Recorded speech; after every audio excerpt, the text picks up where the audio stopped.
a John Cayupe y a todo ¿cómo se podría decir, no? La El sociedad grupo de científica. estudiantes de medicina de la UNEVAL por Sí, la doctor. oportunidad y bueno, me han pedido que hable de glaucoma por la Semana Mundial de la Visión. Entonces, este es un tema muy importante. Voy a tratar de ¿cómo se llama? Tocar los puntos más importantes. Si hubiera cualquier duda, me preguntan nomás para hacerlo así más, o si no escuchan bien o quieren que repita, podemos para que, digamos, haya una mejor fluidez, ¿no? Ya, bueno. Entonces, básicamente en glaucoma, respecto a la anatomía del ojo, hay que saber que el ojito tiene tres cámaras. Este es un esquema que básicamente me define las cámaras del ojito, ¿no? Acá donde estoy señalando, sí ven mi puntero, ¿no? Sí, doctor. Vemos acá la cámara vítrea, ¿ya? Este de acá, el espacio que está entre la córnea y el iris, es la cámara anterior.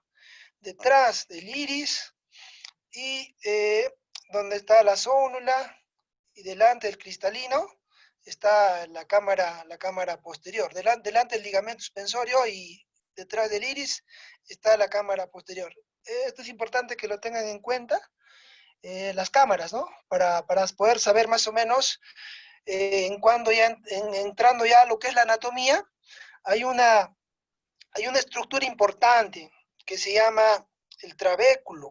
El trabéculo es como un filtro, ahí como lo ven ahí todo como un enmarañado, como prolongaciones, como una red, digamos. Es un filtro que se sitúa justamente en el ángulo iridocorneal, entre el iris y la córnea. ¿Por qué es importante esta estructura? Porque a través de esta malla trabecular o trama trabecular, que es donde vemos esta microscopía electrónica, el 90% del humor acuoso va a salir, o sea, va a drenar, ¿ya? Y también ya vamos a mencionar dónde se produce el humor acuoso.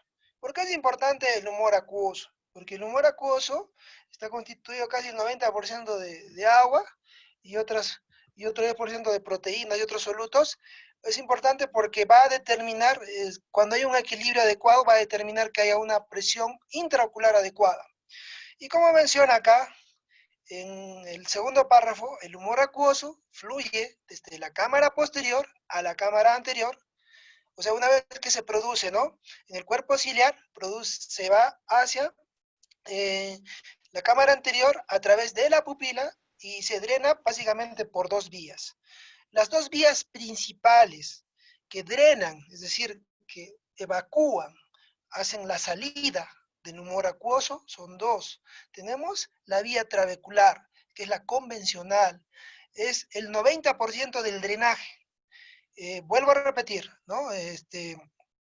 ¿Cómo se llama? Sale a través, ¿no? Se produce primero en el cuerpo ciliar, donde está la flechita inicial, donde parte la flechita, sale de la... ¿Aló? ¿Me escuchan? Sí, doctor, sí se le escucha. Sale del cuerpo ciliar y escucho como una bulla. Ya, entonces sale del cuerpo ciliar a través de un epitelio pigmentado, que es donde se produce el humor acuoso, sale por la cámara posterior, delante del cristalino, se dirige por encima del iris y vemos la flecha superior que señala como a la vía trabecular, es decir, se dirige hacia el trabéculo, hacia un conducto que se llama el canal de Slen y a las venas epiesclerales. La vía no convencional, que es la vía uveoscleral, bueno, vamos a tener que algunos fármacos actúan en esta vía trabecular, que ya lo vamos a mencionar más adelante, y en la vía uveoscleral o no convencional, que es en la flecha B, es el 10% que se dirige del cuerpo ciliar, que es donde se produce el humor acuoso, se dirige, pero al espacio supracoroideo, ¿ya? Muy bien. Seguimos. Entonces, esta malla trabecular tiene tres partes, solo para conocimiento nomás, la trama uveal, la córnea escleral y la malla yuxtacanalicular. Había mencionado que tenemos un orificio, un conducto, que es el canal de Slen, que es un canal situado en la esclerótica, en el blanco del ojito, que tiene una pared interna y externa. Este canal de Slen es importante porque a través de este va a drenar el humor acuoso, ¿no? Acá también vemos en este esquema, ¿no? Cómo es que sale, ¿no? De la cámara posterior hacia la cámara anterior, ¿no? Justo se dirige al ángulo iridocorneal. Entonces, de acá podemos más o menos deducir esto. ¿Dónde se produce el humor acuoso? Se produce en el cuerpo ciliar, en el epitelio pigmentado. ¿Dónde se reabsorbe? Se reabsorbe en el ángulo iridocorneal, en la malla trabecular. Muy bien. Entonces, seguimos avanzando. Tenemos acá un poco de anatomía, pero no quiero que se complique, solo quiero que más o menos sepan, ¿no? Acá vemos un ángulo, efectivamente hay un ángulo iridocorneal. Vemos eh, la trama, todo lo que es la A a la B, es la malla trabecular. También es parte ¿cómo se llama? Una línea de Schwalbe. Pero lo más importante de este esquema es la D, que muestra el canal de Slen, que dice que tiene un epitelio, incluso, ¿no? Un epitelio simple, cilíndrico, y que tiene como unas porosidades y se comunica finalmente con los vasos colectores, ¿no? Con las venas episclerales, ¿ya? Perdón, con los vasos, con las venas colectoras, ¿ya? Eso básicamente en este esquema. Entonces, también es importante mencionarles en el glaucoma la presión ocular. ¿Por qué va a estar determinada? Obviamente por la producción de humor acuoso. Si un ojito no tiene ese líquido que le da, digamos, esa tensión al ojo, no vamos a tener, obviamente, presión ocular. Obviamente, pues, va a estar, digamos, puede estar atalámico, es decir, sin presión, con una presión baja, ¿no? O con una cámara aplanada. Pero la presión ocular está determinada por un equilibrio entre lo que se secreta y lo que sale. Se dice que en promedio es entre 10 a 21. Estos valores son referenciales. Hay que tomarlos en cuenta con pinzas porque no significa que yo tenga una presión de 20 y vaya a tener glaucoma. O no vaya a ser que tenga una presión de 14 y yo diga, no tengo glaucoma. Entonces, estos son valores referenciales. Incluso han habido estudios donde más o menos arroja, ¿no? Hay un estudio bien conocido que es el HTO, ¿no? De hipertensión ocular, que es un estudio que trató pacientes que recibieron tratamiento y no recibieron tratamiento. Y vieron que la media es entre 15.6. Acá para redondear se le ha puesto 16. Pero, como le digo, grábense solo estos valores referenciales. No significa que el hecho que yo tenga menos, tenga hipotensión ocular, o que tenga más, tenga hipertensión ocular. ¿Por qué? Porque si yo tengo más de 21, puede ser sospechoso.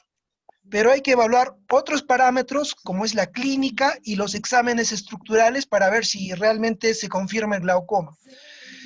Y podemos tener también glaucoma a tensión normal, que es una lesión que sí hay daño en el nervio óptico, daño en la capa de fibras nerviosas, pero justamente como su nombre mismo lo indica, con una presión menor a 21. Y cuando decimos hipertensión ocular, que puede ser mayor a ese valor de rangos referenciales, hasta 30, pero sin lesión. ¿De qué depende también la presión ocular? Depende de muchas actividades que hacemos en el día, que digamos, hagamos ejercicio, que estemos con tos, que sea en la mañana, en la tarde, en la noche. Depende también, se le asocia a la presión arterial y al latido cardíaco, ¿ya? Bueno, en cuanto a la tonometría es la medida de la presión ocular. El gol estándar, o lo que está mayormente aceptado hasta el momento, es la tonometría de aplanación de Goldman. Esta tonometría de aplanación de Goldman es el gol estándar, pero sabemos, y como tenemos una incidencia, al menos cuando me tocó trabajar en Huánuco, teníamos mucha incidencia de glaucoma, sobre todo de pacientes que venían de más para la selva, por decirlo así. En el mismo Huánuco también había muchos pacientes. Por eso que es importante que le prestemos atención. ¿No? Este estudio lo hace el oftalmólogo, pero yo, como he tenido oportunidad de salir a Tingo María y alguna vez me invitaron también a campañas de descarte de catarata, aprovechaba para hacerles la presión intraocular con este otro aparatito. que se llama el tonómetro de Scholz, que como ven acá en la figura usa unas pesitas. Este aparatito, previa colocación de anestesia, igual que en el otro, también el de Goldman, el que usamos nosotros, el que le mostré en la figura anterior, se tiene que echar previa anestesia. Idealmente se recomienda una coloración de fluoresceína que tiñe con una luz de cobalto y que da unos meniscos. Pero este aparatito quiero que ustedes lo vean, es muy importante porque obviamente si no hay oftalmólogo, si digamos no, el dedo a veces puede fallar, porque también se puede hacer con poquito, nos puede, ¿aló, me escuchan? Sí, doctor, sí se le escucha. Ya. Entonces este aparatito es importante porque en las zonas rurales, en las zonas donde no hay oftalmólogo, y es más, un médico general yo creo que debe de hacerlo. ¿Por qué? Porque en la misma, cuando compre el aparatito hay desde 200 soles. Disculpen que diga el precio, yo sé que está mal, tal vez voy a hablar también de marca, yo sé que está mal, pero así entre nosotros y ustedes, tal vez algunos de ustedes, no sé cuántos oftalmólogos vayan a salir de acá, es importante que les diga que este aparatito no cuesta mucho. Entonces, es algo que a veces en los estudiantes de medicina pasan por alto. Si bien es cierto, dicen, no, ya, cuando sea interno, ya, cuando me toque prácticas voy a comprar. No, por favor, inviertan en ustedes, quiéranse. Tienen que tener siquiera, al menos lo básico, su tensiómetro propio, de buena marca, Riester, ¿no? Por lo menos, para que, digamos, hagan medicina, para que no cuando les llegue el momento les choque, que no sepan ni cómo usarlo, ni cómo, ni. En este caso, por ejemplo, creo que las cátedras no les indican. Es más, en mi cátedra, cuando yo hice la residencia, no lo usaba mucho, pero es importante porque es portátil, no es como el otro. El otro tienes que llevar toda la máquina para medir la presión. En cambio, con este le echas la gotita de anestesia y como ven en la figura de la derecha, vemos que está ahí tomando, ¿no? O sea, tiene ahí una báscula y tiene dentro de, cuando ustedes compran el aparatito, tiene valores referenciales. O sea, no es difícil. Claro, no va a ser exacto como el de Goldman, pero sí te dice que una presión está elevada. Hay pesitas de 2.5, pesitas de 5, pesitas de 10, más o menos, ¿no? Gramitos. Y eso ejerce pues la presión en la córnea y nos da valores referenciales. Bueno, pero ya no nos distraigamos. Otro instrumento, o se podría decir examen auxiliar que usamos en oftalmología es la gonioscopía, que se debería de usar.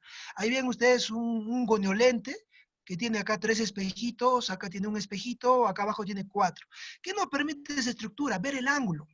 Podemos ver el ángulo y podemos distinguir esta estructura. Por ejemplo, un ángulo abierto es un grado 4 y tiene 4 estructuras, que quizás ahorita no es importante, pero sí les puedo mencionar, ¿no? La línea de Schwalbe, la malla trabecular, el espolón escleral y la base del iris, ¿no? Pero vemos acá, por ejemplo, en grado 0 no se aprecia ninguna estructura. En grado 1 vemos solo la línea de Schwalbe.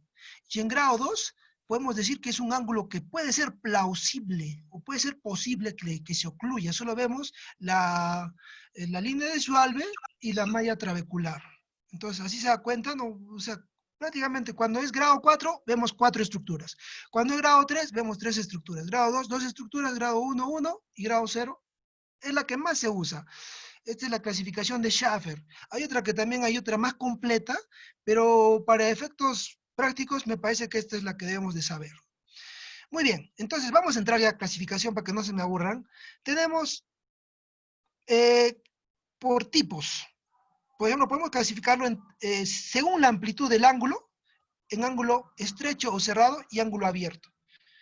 El ángulo abierto, cuando es crónico, que es primario, se le llama crónico simple. Y según su origen puede ser primario o secundario. Primario, porque propiamente digamos, por la misma patología glaucomatosa, pero secundario puede ser por muchas causas, puede ser por una diabetes que subsecuentemente da un glaucoma neovascular, puede ser por uso de corticoides, aquellas pacientes, ustedes saben, ¿no? Que digamos, por patología crónica, y sabemos que estamos en un país donde desgraciadamente muchos de nuestros pacientes o la población en general se automedica. Y eso también, muchachos, yo apelo a ustedes y yo me doy cuenta que con los años recién aprendo que hay que tener mucha humanidad. No hay que discutir con el paciente. A veces preferiblemente hay que darle la razón. ¿Por qué? Porque cada vez el médico, sea de donde sea, particular, nacional, de Huánuco, va perdiendo el humanismo. Y a veces vamos perdiendo esa esencia de servir, de que no olvidemos que nosotros nos debemos al paciente, que es nuestra razón de ser. Y a veces hay que sonreírle, hay que tratarlo bien. Y si estamos de mal humor, preferiblemente callarnos, no contradecirlo, porque a veces el paciente, sabemos que por la idiosincrasia, sabemos que por su cultura no lo va a entender. ¿Ya? De acuerdo a su momento de aparición, tenemos mayormente el glaucoma, sobre todo el glaucoma de ángulo abierto, se presenta en adultos mayores, se dice a partir de los 60 años. Pero también tenemos congénito, que lo vamos a ver desde el nacimiento. También tenemos el glaucoma juvenil, ¿ya? En cuanto a la prevalencia, hay un estudio de salud, que está publicado en la revista Panamericana de Salud Pública del año 2014, donde menciona en nuestro país que la principal causa de ceguera, la prevalencia de ceguera fue del 2%, pero la principal causa de ceguera es del 58% y seguida del glaucoma en un 13%. O sea, tanto en Perú como a nivel de Europa, a nivel mundial, el glaucoma es la segunda causa de ceguera. Pero no olvidemos que es una ceguera irreversible. Posteriormente ya lo sigue la degeneración macular y vamos a tener también errores de refracción, ¿no? Pero que son deficiencia visual moderada, no hablamos de ceguera. Y también he consultado esta prevalencia de una guía panamericana, que la pueden descargar gratuitamente, guía panamericana de glaucoma de ángulo abierto, donde menciona que en América Latina la prevalencia en mayores de 50 años varía entre 1% en zonas urbanas y 4% en zonas rurales. Y también menciona como principal causa de ceguera la catarata, y acá sí lo menciona junto con la retinopatía diabética y el glaucoma. O sea, ¿qué significa? Que la diabetes nos está ganando la batalla, está afectando ya a la retina. Entonces, eso también es importante. Es triste. Yo he visto compañeros suyos, a sus papás, papás de sus compañeros, que siendo ellos médicos o siendo ellos estudiantes, carambas, no le dicen, papá, tienes diabetes, tienes que ir. Desde el primer momento en que se le diagnostica la diabetes, tiene que ir al oftalmólogo. ¿Para qué? Para que se le haga el fondo de ojo, así no haya nada. Para saber en qué estadio está, cómo está su agudeza visual. Porque sabemos que si un paciente baja su agudeza visual y Dios no lo quiera, empieza a tener un sangrado por dentro o tiene glaucoma, que desgraciadamente decimos que es irreversible, ¿qué calidad de vida le vamos a ofrecer? ¿Qué le vamos a poder decir al paciente? Y es más penoso, como quien dice, en casa de herrero, cuchillo de palo. A veces ni siquiera somos capaces de decirle, papá, si tienes tu diabetes, tenemos que hacerte ver con el oftalmólogo, tenemos que hacerte ver para ver cómo está tu función renal con el endocrinólogo. Y a veces somos exquisitos, ¿no? Buscamos nefrólogo, pero no. Un buen médico general, un buen médico internista, más que todo, digo, a veces, porque hay pocos especialistas, puede al menos hacerle un chequeo, ¿no? Y ustedes están en esa obligación de adelantarse. Prevenir es mejor que curar. También ya para no aburrirles con esto de la prevalencia de glaucoma en América Latina de esta guía panamericana, lo menciona entre 1 a 3 a 4%. Aparentemente no es mucho en personas mayores de 50 años, pero puede alcanzar hasta 15 y 20% en causa de ceguera en países con, sobre todo en pacientes con ascendencia africana. Y vamos a ver, ahí también la raza nos juega un factor importante. Dentro de los factores importantes, sobre todo he mencionado estos tres, para el glaucoma de ángulo abierto, que es el 70%, otras cifras dicen 60% de los tipos de glaucoma, los principales tenemos la hipertensión ocular, que ya hemos dicho que está definida hasta valores por encima de valores referenciales, ¿no? MR21, los antecedentes de familiares de glaucoma, eso es importante preguntarle al paciente si su papá, mamá, abuelito se quedó ciego y por qué.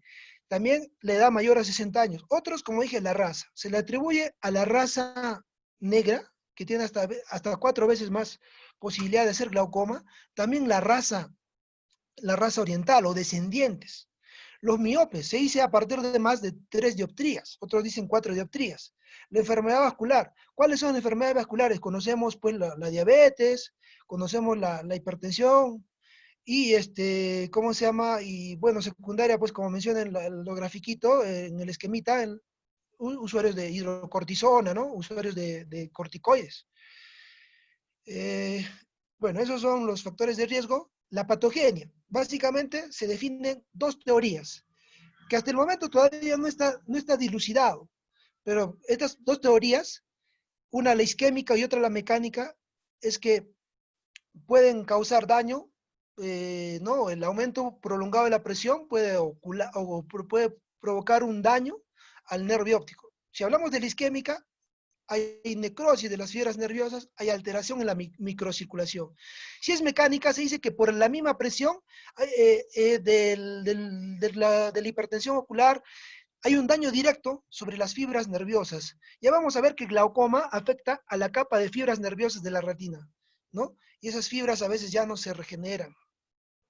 Muy bien, entonces, hasta acá ha sido como una introducción. Vamos a hablar del glaucoma más frecuente, que es el glaucoma de ángulo abierto, que es el ladrón silencioso de la visión, sinónimo glaucoma crónico simple. Conceptos básicos. ¿Qué es el glaucoma? Es una neuropatía óptica.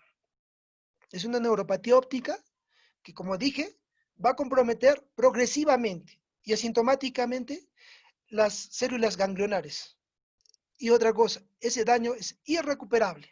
Como vemos en las figuras, ¿no? Estas están en contacto con las células amacrinas, bipolares, y ahí tenemos pues las células ganglionares.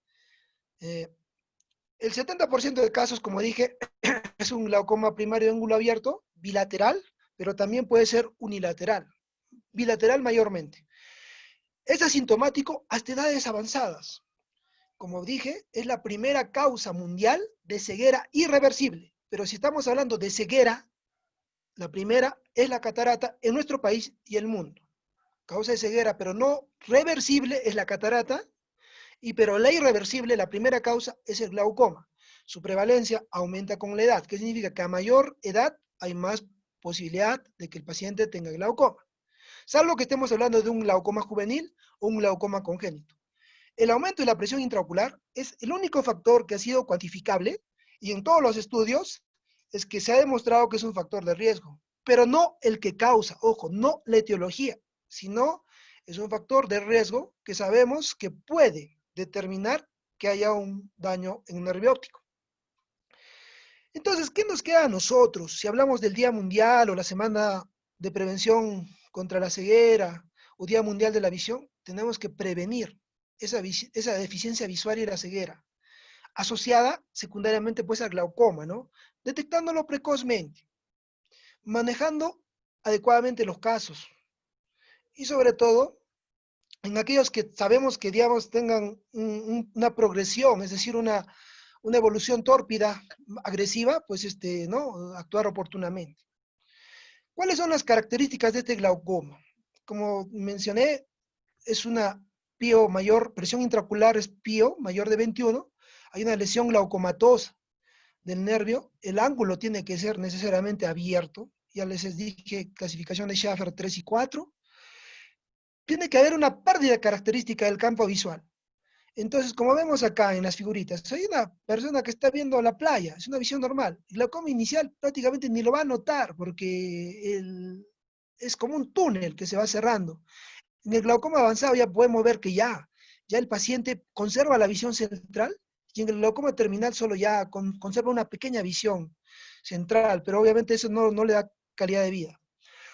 No, en glaucoma primario tiene que haber signos de glaucoma, ausencia de signos de glaucoma, es decir, por ejemplo, no tenemos que decir, el paciente que es diabético, o que el paciente tenga, digamos, pseudoexfoliación, o que el paciente tenga un glaucoma pigmentario, o sea, tiene que ser netamente primario. O una causa no tiene que haber, no tiene que tener alguna causa o sea, no, que tiene que haber ausencia de alguna causa glaucomatosa de neuropatía óptica, ¿no? O sea, como le dije, la neuropatía óptica ustedes cuando lo van a buscar no necesariamente es por el glaucoma, puede haber otros tipos de neuropatías, ¿no? Ya. La isquémica anterior, por ejemplo, que se ve en neurooftalmología. Hablando del diagnóstico, tenemos que hacerle leer a nuestro paciente, tenemos que manejar la cartilla de Snellen. Qué pena no haber puesto una figurita, pero se usa mayormente en la cartilla de Snellen. También se usa otro tipo de cartillas para hacer los estudios, para ver sobre todo la agudeza visual. La biomicroscopía que se usa o lo usa el oftalmólogo digamos, ver cómo está la córnea, cómo está el iris, o sea, nos ayuda a ver grandemente, incluso indirectamente, mediante, digamos, si hay una estrechez, digamos, un adelgazamiento de la córnea, o sea, es como una lámpara, son como los ojos del oftalmólogo. Y en cuanto a tonometría, ya les he mostrado que hay la tonometría de Goldman, donde, digamos, este, tenemos que, a ver, perdón, tenemos que, ¿cómo se llama? Uy, ¿qué pasó? Ahora, se salió. En la tonometría de, en la tonometría de Goldman es el gol estándar y tenemos que también cuantificar esa presión ocular como referencia. También tenemos que el gol estándar para ver el ángulo es la gonioscopía y el gol estándar para ver la tonometría es el tonómetro de aplanación de Goldman. También no olvidemos que la tonometría la podemos medir mediante neumotonometría. Es decir, por ejemplo, a veces en las campañas que vienen de ciudad en ciudad, ¿no? Y a veces no son digamos, especialistas en oftalmología, ellos tienen un aparatito que no hace contacto, es decir, es como un airecito que le da al ojito y también cuantifica, pero se dice que no es tan exacta, por eso es que recurrimos a la tonometría de aplanación.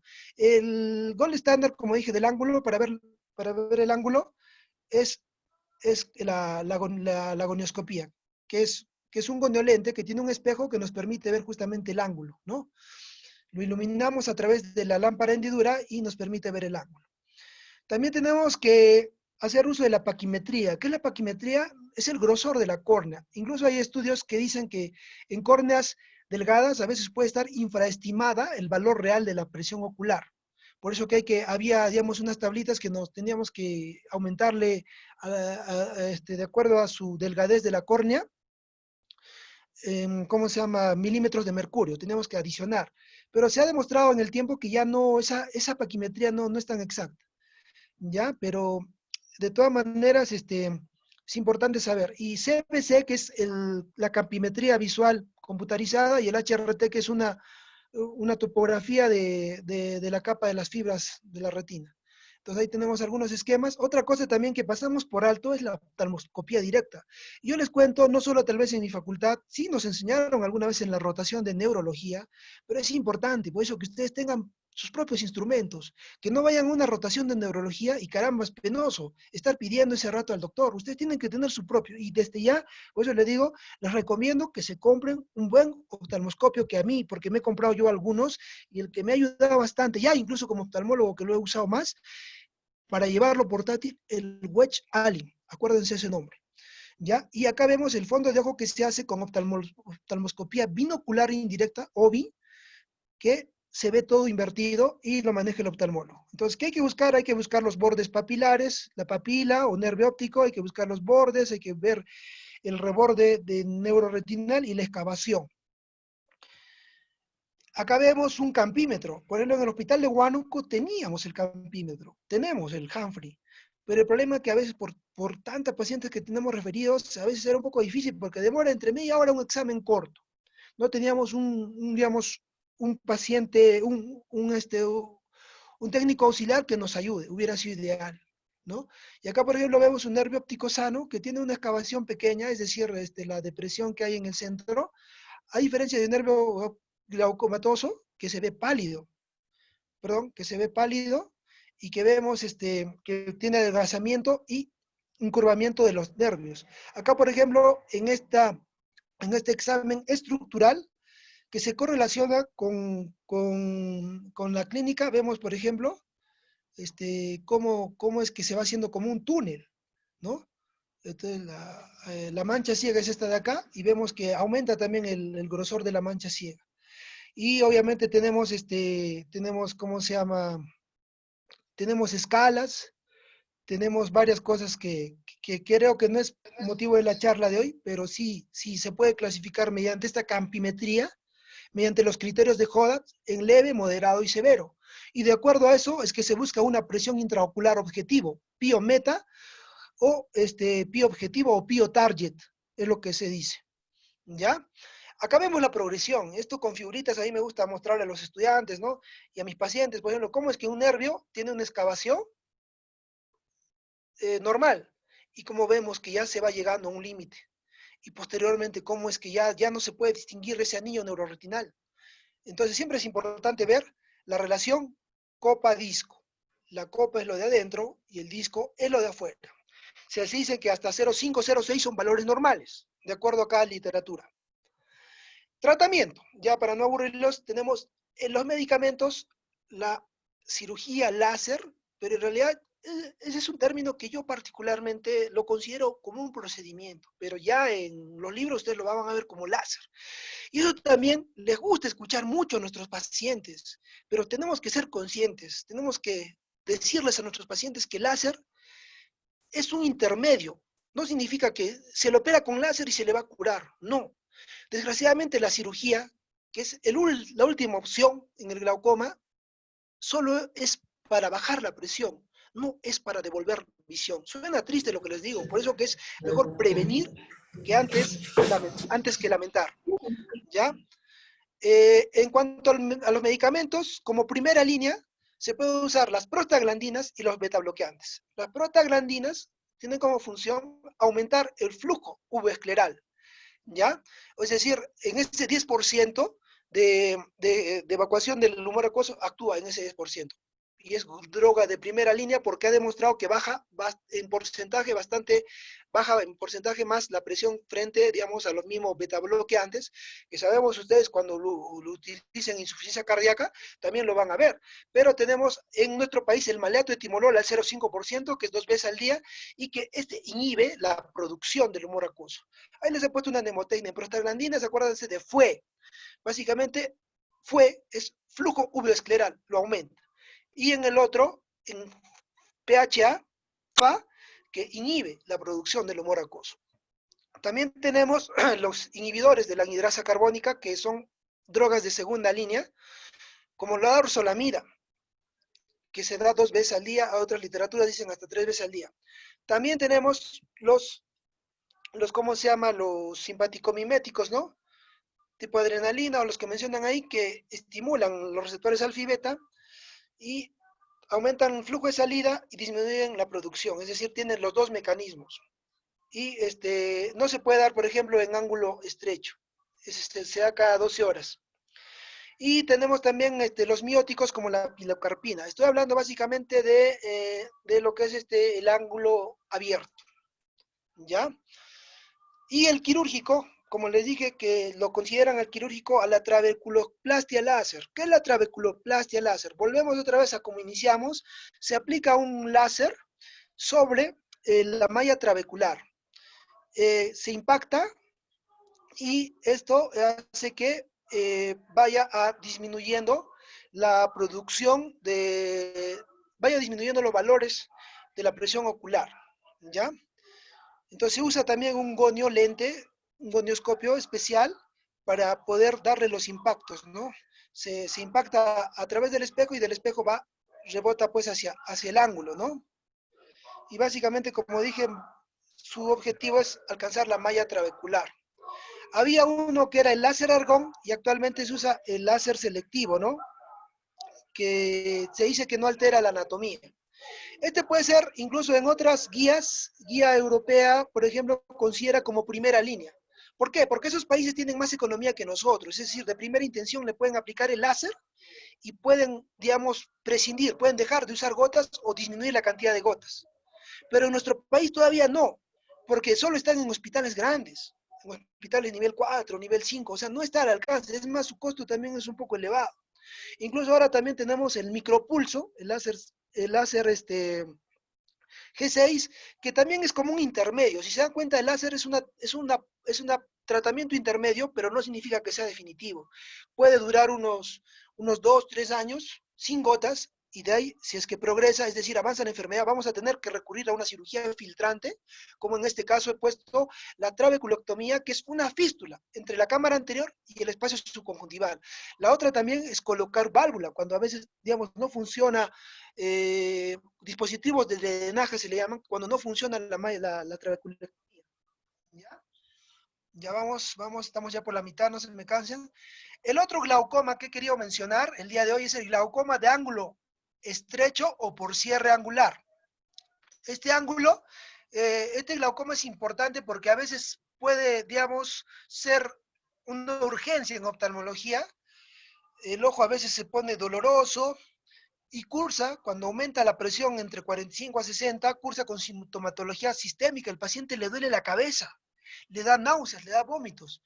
Pero hay que, sobre todo, ¿en qué pacientes le puede dar? Les puede dar a los pacientes hipermétropes, esos pacientes que tienen los ojos pequeños, esos pacientes que son pequeños a veces de estatura. No olvidemos que en zonas, a veces no hay estudios, pero yo al menos que he tenido oportunidad de trabajar en costa, sierra y selva, he visto que en mayor altitud, ¿no? Estoy hablando, ¿qué le digo? Juliaca, Puno, Huancavelica, Huancayo mismo, hay más predisposición a tener este ángulo estrecho, ¿no? ¿Ya? Pero no significa que desarrollen glaucoma. Entonces, en este tipo de raza, y ahí vamos a un poquito a hacer una fe de ratas, les había mencionado que el glaucoma de ángulo abierto se relaciona más con la raza negra, pero este glaucoma de ángulo estrecho se relaciona más con la raza asiática, ¿ya? Eh, Nosotros podemos ver también, tan solo con el dedo índice, tocando el ojito, busquen en internet la maniobra de dígito presión, podemos, si desarrollamos bien el dedito, que un ojito puede estar más aumentado, más duro. El ojo se pone rojo, le llora el ojo, ¿ya? Y la córnea se enturbia, es decir, el paciente va a decir, no veo bien. Hay pacientes que tienen mucha tolerancia al dolor, pero más que tolerancia yo diría porque no hay acceso a la salud, ni a veces en ciudades que creemos que ya tienen algún cierto grado de desarrollo. Y sobre todo que la pupila se pone semidilatada e irregular, la cámara se aplana. Acá vemos una triada para que ustedes se acuerden. Es en un solo ojo, el ojo rojo, semimidriasis y halos de colores, perdón, halos de colores y visión borrosa. También, como le dije, va a tener cefalea, náusea, vómito, la luz le va a molestar, la presión va a estar en valores por encima de 45 a 60 y un edema corneal, es decir, la córnea va a estar opaca. ¿Cómo se hace el diagnóstico? Hay que ver factores de riesgo como la hipermetropía. La hipermetropía son ojos chicos, es decir, son esos pacientes que a veces ven bien de lejos. Dicen, toda la vida he visto bien. Son lo contrario a la miopía, que son cortos de vista. Tenemos que tener historia familiar de glaucoma.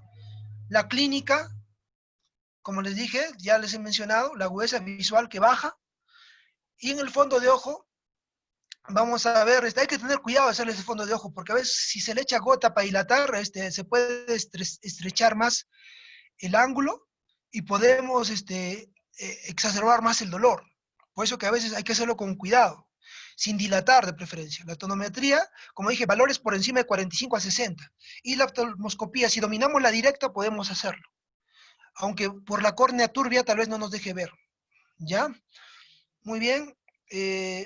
Y el tratamiento, como es una emergencia oftálmica, tenemos que dar pilocarpina para cerrar un miótico, para cerrar el ángulo, digo, para cerrar la pupila y tratar de aperturar más el ángulo. Podemos dar beta bloqueantes y acetazolamida, que son inhibidores de la anhidrasa carbónica, cada 6 horas vía oral, y acetazolamida de 250. Previa evaluación cardiológica podemos indicar el manitol. El manitol se indica 1 gramo por kilo por peso, 1.5. Y una vez que se salga del cuadro agudo, podemos aplicar iridotomía con Jack láser, que es otro tipo de láser. Eso también quería decirles. El láser, hay un montón de láseres en oftalmología. Tenemos láser argón para retina. Tenemos láser, Jack láser, para limpiar el lente intraocular y para hacer la iridotomía. Tenemos láser para hacer cirugía refractiva. Tenemos láser para tratar como pauta intermedia ¿cómo se llama? El micropulso láser G6 para el glaucoma, y así por el estilo. Entonces, a veces el mismo paciente y a veces el mismo médico o la misma población cree que el láser cura todo, cuando en realidad no es así. No es así. No ha demostrado que sea mejor. Puede ser un tratamiento intermedio, pero no definitivo. ¿Ya? No significa que la tecnología sea lo último. Eso también, claro, ayuda. A veces es menos invasiva para no llegar a una cirugía, pero es importante que conozcamos. Si es que ya no se soluciona con la iridotomía, podemos recurrir a la trabeculectomía, que es, como dije, hacer una fístula, ¿no? Una comunicación entre la cámara anterior y el espacio subconjuntival. Y tenemos que siempre procurar que si ha tenido este episodio, en el otro hacer una iridotomía como profilaxis. ¿De acuerdo? Esta es la diferencia, ya vamos terminando entre ángulo abierto y ángulo cerrado. El 60-70% de glaucomas es el ángulo abierto, el 10% lo constituye el ángulo estrecho cerrado. Como dije, el ángulo abierto es el crónico simple y el cerrado puede ser agudo. El ángulo abierto usualmente no da molestias. En el ángulo cerrado sí puede dar molestias cuando hay un glaucoma agudo. El ángulo abierto se asocia a miopes, mayormente relacionado a miopes, de ahí que también sea difícil diferenciar, ¿no? O ver, evaluar a un paciente con miope, sobre todo esos que tienen mayor a menos 4 dioptrías o mayor a menos 3 dioptrías en otras literaturas, porque su ángulo no es un ángulo normal, o sea, no vamos a encontrar una papila redondita, vamos a encontrar un nervio óptico medio oblicuo, vamos a encontrar, digamos, atrofia peripapilar, es decir, como una atrofia alrededor del nervio, vamos a encontrar también estafilomas.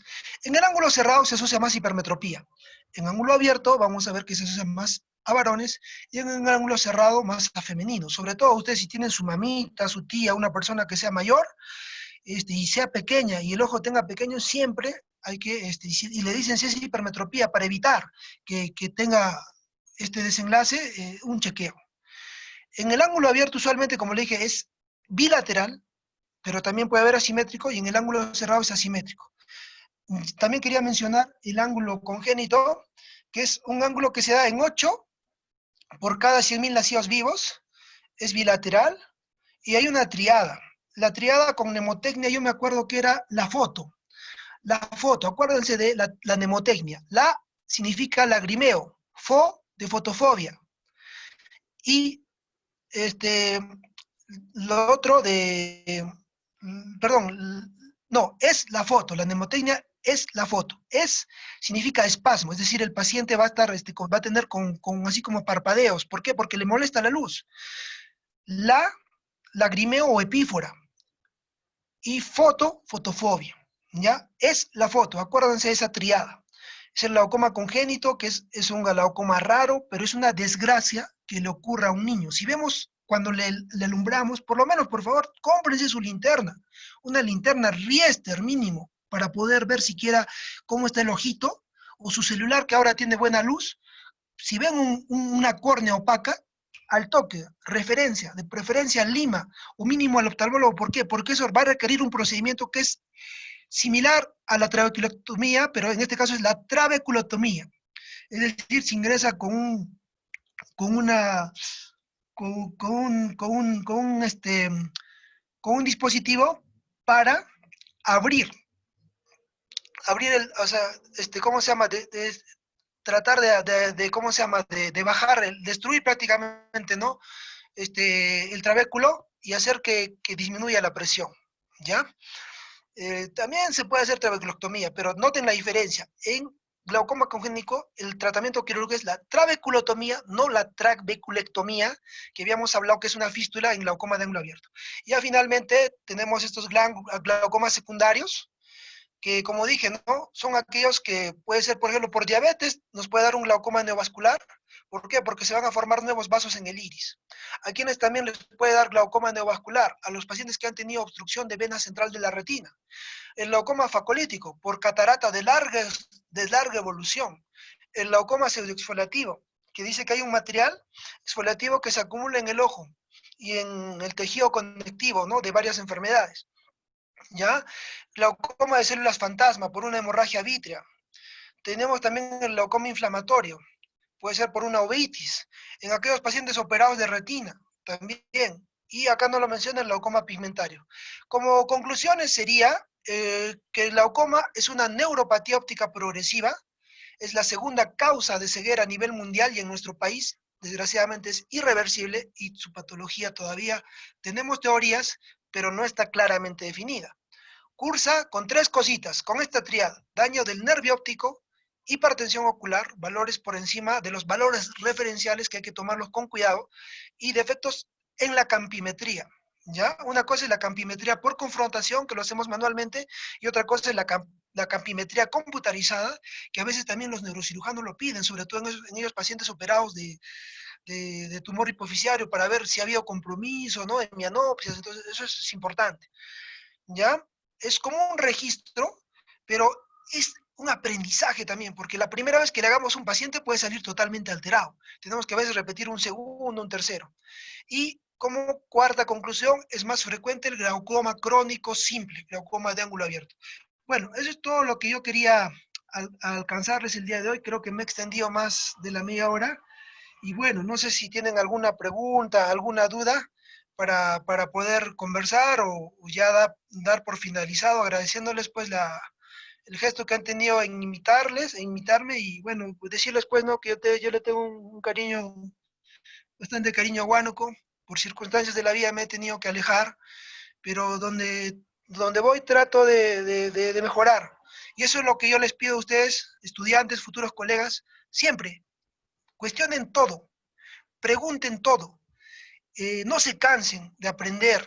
Cada día tienen que aprender y ser mejores personas, ser más humanos, porque es feo, es triste ver los comentarios que se dan en las redes sociales que al médico ya no lo quieren, ya no nos quieren. Ustedes son la nueva generación que tienen que mejorar eso, que tienen que mostrar una sonrisa y que tienen que callar a veces. Así ustedes tengan la razón. Bueno, jóvenes, eso ha sido el día de hoy, mi exposición, y les agradezco mucho y no sé si tienen alguna duda, alguna pregunta para poder responderles. Muchas gracias, doctor. Gracias a usted por todos los conocimientos brindados y por todos los consejos. Hay algunas preguntas en el chat que voy a pasar ¿Ya? a decirle. A ver, tenemos una pregunta de Arturo que nos dice, ¿qué método diagnóstico es más específico para el diagnóstico de glaucoma? ¿Fondo de ojo, tonometría o OCT?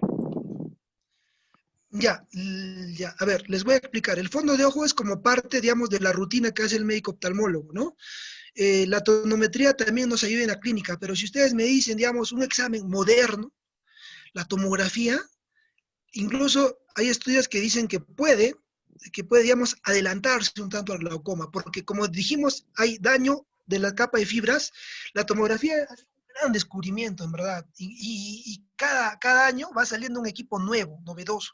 ¿Cuál es el problema? Que a veces hasta en los hospitales grandes no lo tenemos, no lo tenemos, y ¿cómo se llama? Es un procedimiento que es relativamente caro, está entre 200, 250, 300, debería haber en todos los hospitales, pero se hace todo una unidad clínica, digamos, respondiendo, ¿me puedes repetir la pregunta? ¿Cuál es el estudio más específico, no? Así era la pregunta, Exacto, ¿no? exacto. O sea, no hay un estudio específico. Por ejemplo, si usted me dice, quiero saber si va a haber una predisposición o va a haber un daño a futuro, tendría que hacer una tomografía. Pero si de ahorita, de arranque, yo le quiero, digamos, hacer clínicamente un estudio, tengo que tomar la presión, fondo de ojo, y cómo se llama, evaluar el ángulo, que a veces también lo pasamos por alto o a veces, no les voy a mentir, porque demanda un tiempo y a veces el paciente es nervioso, hay que echarle un gel, ahora hay gonoscopios que no usan, digamos, sustancia viscoelástica o gel, pero igual tiene que estar en contacto. Entonces es un poco incómodo para el paciente, pero sí, debiera hacerse estas tres cosas: conioscopía, fondo de ojo, tonometría. O sea, no hay un estudio específico como tal, pero si tú me dices para determinar como gol estándar específicamente la presión intraocular, respondiendo a la pregunta, sería la tonometría de Goldman. ¿Ya? Muy bien. ¿Otra pregunta más? A ver, tenemos la pregunta de Marisol Pinto, que nos dice, cuando a un paciente le comienza una presión ocular al despertar o cuando esté tensa, ¿es un síntoma de glaucoma? No necesariamente. No olvidemos que cuando, a ver, me repites, cuando el ojito está tenso, ¿es lo que entiendo?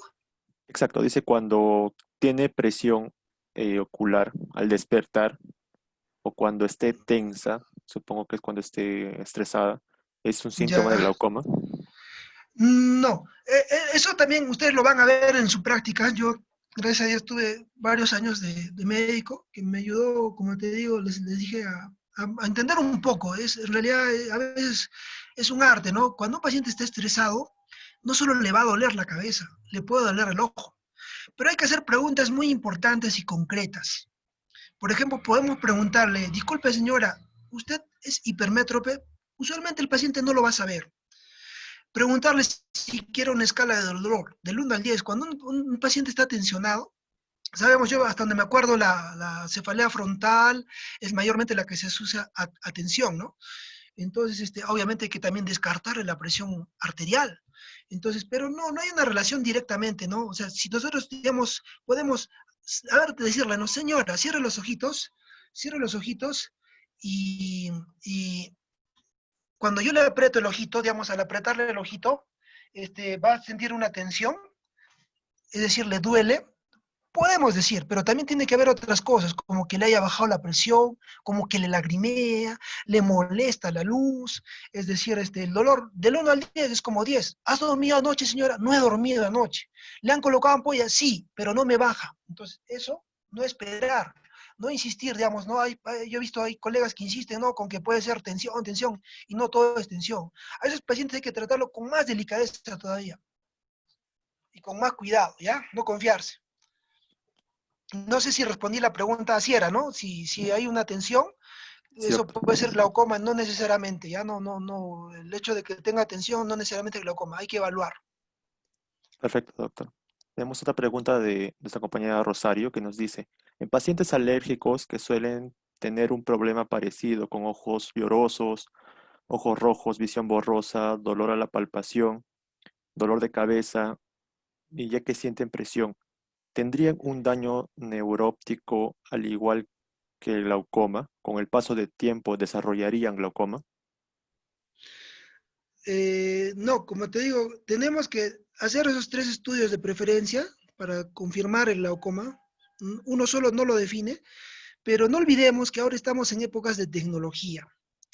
Muchas personas por esta pandemia están usando más de lo debido, ¿no? Incluso la Academia Americana recomienda en menores de 12 años 1 hora al día, en mayores de 12 años hasta 2 horas al día. Pero usted pregúntele a cualquier persona cuántas horas al día usa computadora, es por su misma ocupación, 6 horas, 8 horas. Y eso, ese problema de estar expuesto, ¿no? Incluso hay un síndrome del ordenador, que ya en Huánuco me pidieron para que, digamos, más o menos les oriente, ¿no? Porque iban a hacer, creo, un trabajo de investigación. Cuando el ojo se reseca y se produce la queratitis puntata, puede doler, puede arder el ojo. Pero para ver si hay alguna patología, digamos, a nivel de la copa del disco, también hay un examen que se llama retinografía, que incluso nos ayuda bastante tomarle una foto del fondo de ojo y registrarlo y seguirlo en el tiempo. Pero ya de por sí, digamos, si yo le tomo fondo de ojo y no le tomo la presión y no le hago la gonioscopía, no voy a poder hacer una buena disquisición, no voy a poder decir, efectivamente. Sobre todo también hay que tener cuidado con aquellos pacientes neurológicos. Es pacientes que han tenido un trauma, un accidente, digamos, de tránsito y, digamos, producto de ello, han empezado a perder la visión. Y a veces dicen, no, piensan que es por ojo, pero hay que tener en cuenta eso. También hay tumores, pues, ¿no? Que pueden comprimir, ¿no? El nervio óptico. Entonces, eso también, no solo, por eso que existe la subespecialidad de neurooftalmología, por eso que también existe la subespecialidad en glaucoma, ¿no? Entonces, hay que hacer mucha disquisición, ¿no? Al menos, si vemos que mejora con gafas, posiblemente no sea un problema oftalmológico, ¿no? O sea, mejor dicho, si su problema solo se soluciona tal vez con gafas nada más, ¿no? Pero si digamos que le probamos con lentes y no mejora, no, hay que hacerle su fondo de ojo, hay que tomarle la presión. Ya, pasó por el oftalmólogo, lo descartó, dijo que no es, entonces ¿a quién corresponde estudiarlo? Al neurólogo, ¿no? Más o menos así sería, digamos, la secuencia. Excelente, doctor. Otra pregunta que nos menciona, ¿qué medicamentos recomienda en los inicios del glaucoma? Ya, como he mencionado, si dependiendo, ¿no? Por ejemplo, se recomienda de primera línea el atanopros, que es lo que tenemos tanto en MINSA como en Salud. Incluso ahora hay otros fármacos que han salido como el travoprost, vinimatropros, que dan menos efectos adversos. ¿Cuál es el problema? El costo, el precio. La industria farmacéutica a veces parece que se apodera de nosotros.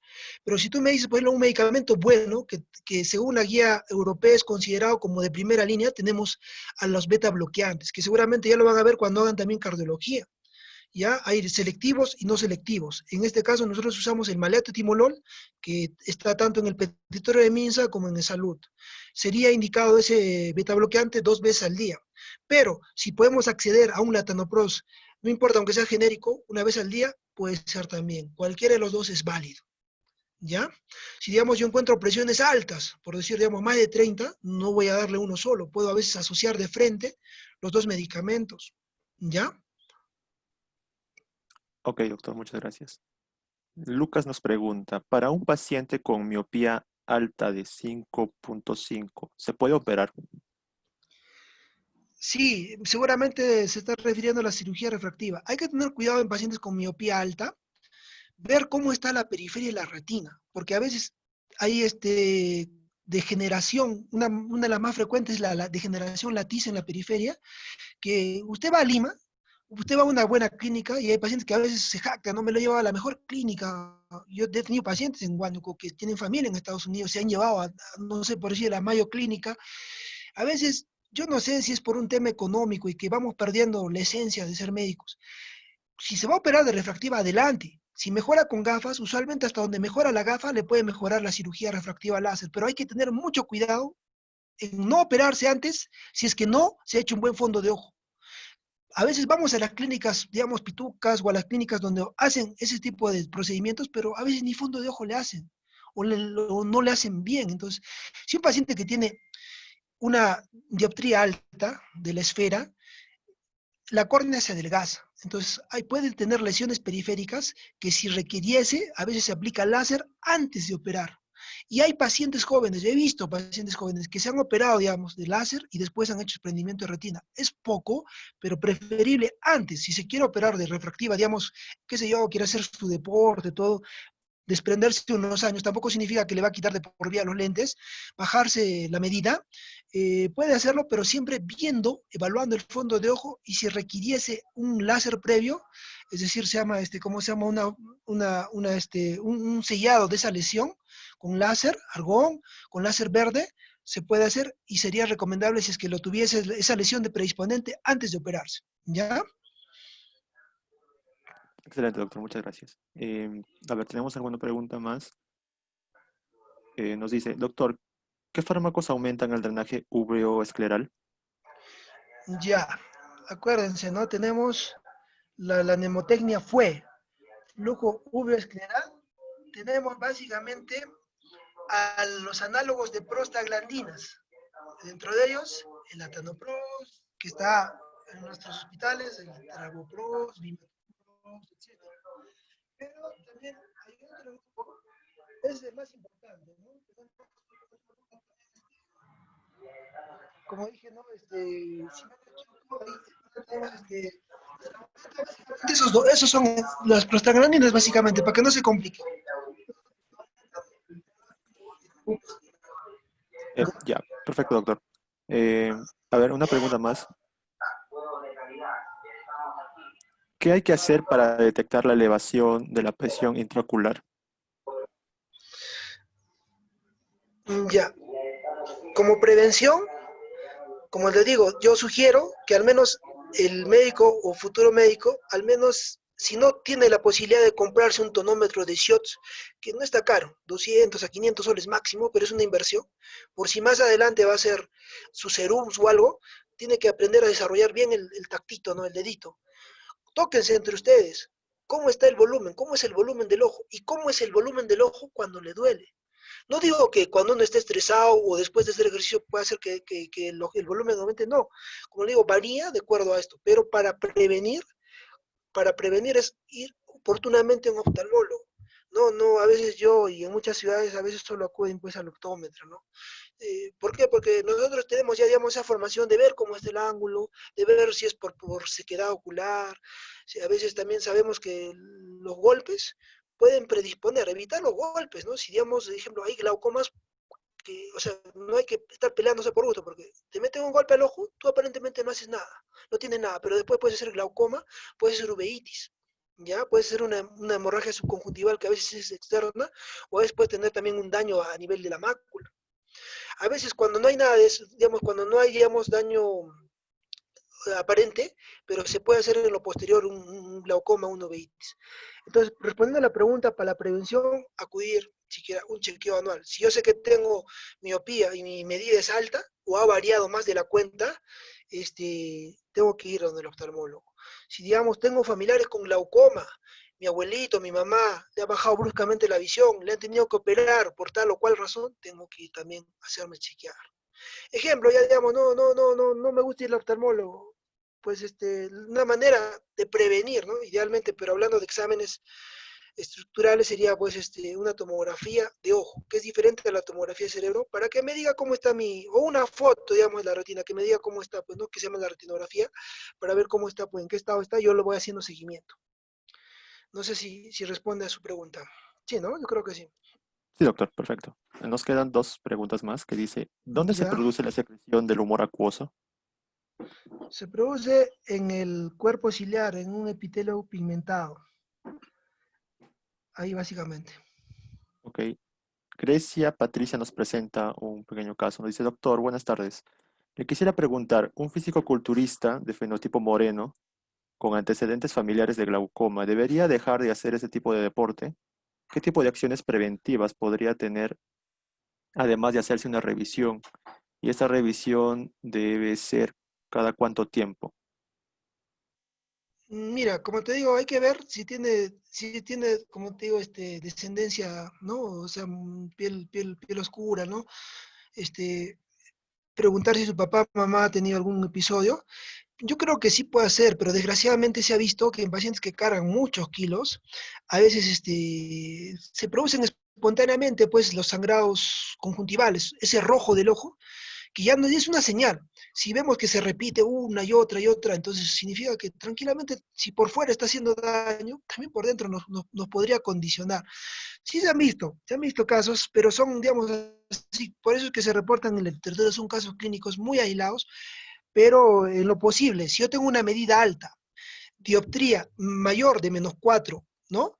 O -3, procurar evitar cargar peso. Se recomienda no cargar pues más de 20, 30 kilos de peso, no o estar golpeándome el ojo o estar cabeceando si es que yo, digamos, practico mi fútbol, mi fulbito, ¿no? Eso básicamente, o sea, puede hacer su deporte, su fisicoculturismo, pero en todo caso usando su fajita y teniendo un chequeo con el oftalmólogo previo, ¿no? Y descartando obviamente pues el glaucoma, como les dije, ¿no? Pero yo creo que obviamente si tengo factores de riesgo, más de 20 kilos o más de 40 kilos ya es contraindicado en cierta forma, ¿no? Pero la verdad la cosa es que cuando somos jóvenes aguantamos y soportamos todo. Pero no, como le digo, yo estoy convencido que la medicina que cura es la que se previene, ¿no? Cuando a veces ya es tarde, ¿no? Y es triste ver a esos pacientes familiares que están con esos problemas. Excelente, Muy bien. doctor. Muchas gracias. Terminamos con las preguntas. Una vez más agradecerle de parte de toda la Sociedad Científica de Estudiantes de Medicina de aquí de Huánuco, de la Uneval. Y, podríamos estar terminando. ¿Algunas palabras más que Mm, quisiera decirnos, No, doctor? solo motivarlos, como le digo, a que sigan, ¿no? Motivándose ustedes mismos. Sí, he tenido amigos de allá que han salido, que es una muy buena facultad, ha votado hasta primeros lugares en la residencia, y que siempre también se acuerdan de su familia, de su ciudad, ¿no? No sean ingratos, muchas veces por tema de futuro laboral, ¿no? Se van y ya no regresan a Huánuco, ¿no? ¿Cuántos médicos están la mayoría en la capital? Y bueno, pues de hecho que nos veremos en el camino, y hágame recuerdo que alguna vez, quizás no, que no, ¿cómo hago para ver sus rostros? ¿Cómo hago para ver la pantalla? ¿Se puede ver? A Para ver, verla. ok. Tengo que dejar de compartir, ¿no? Sí, doctor. A ver, ¿cómo se pone? Poner en pausa, ¿cómo se pone? Dejar de compartir. ¿Salir? ¿Le pongo salir? Ajá, en Sal- el verde creo que pone dejar de compartir. a ver, en el verde. En el verde, nueva función, deja. Ahí está, perfecto. Sí, algunos. A ver, pues no, si pueden compartir su carita Bueno, para alguna chicos, vez pueden, acordarme. pueden prender sus cámaras, por favor. Y bueno, solo despedirme nomás y un saludo, pues un saludo y gracias, chicos. Sigan adelante. Ustedes son el presente y el futuro de la medicina, ¿ya? Cuídense mucho, bendiciones y pues desearles todo lo mejor, ¿ya? Que esta pandemia no nos amilane, no nos baje el ánimo. Ustedes tienen que ser mejores. Cuídense mucho. Gracias por Cuídese, todo. doctor. Dios lo Ya bendiga. nos Muchas vemos. gracias.